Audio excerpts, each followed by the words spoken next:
ఆ గోదావరి నీళ్ళని తీసుకొచ్చి ఆ కొండపోచమ్మ సాగర్ 618 మీటర్ల మీద ఉంటుంది, మనం ఉన్నది 535 మీటర్లు.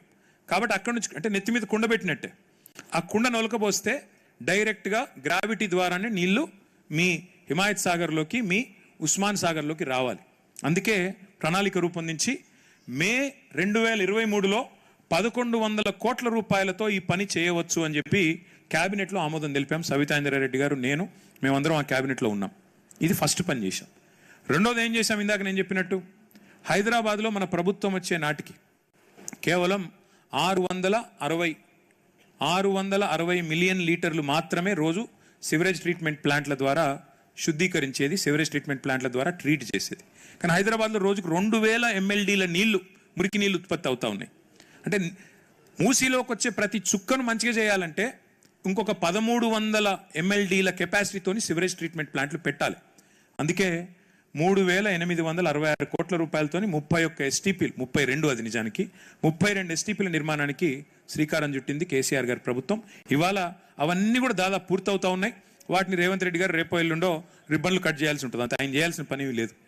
తర్వాత మూడవది, వరద నీటి ముప్పు లేకుండా SNDP అని స్ట్రాటజిక్ నాలా డెవలప్మెంట్ ప్రోగ్రామ్ అని ప్రారంభించాం.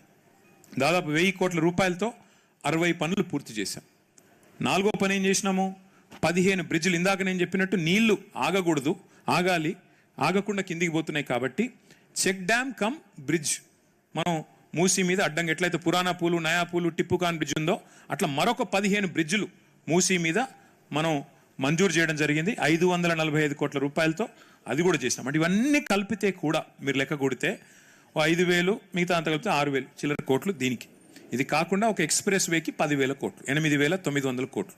మొత్తం కలిపితే సుందరీకరణ, ఈ బ్రిడ్జ్లు, STPలు, దాంతోపాటు SNDP ఇవన్నీ కలిపితే కూడా 16,634 కోట్లలో కంప్లీట్ చేయవచ్చు అని కేసీఆర్ గారి ప్రభుత్వం ఆనాడు మొత్తం ప్రణాళికలు అంటారు కదా మన పెద్దవాళ్ళు, కట్టిన ఇల్లు పెట్టిన పొయ్యి అని.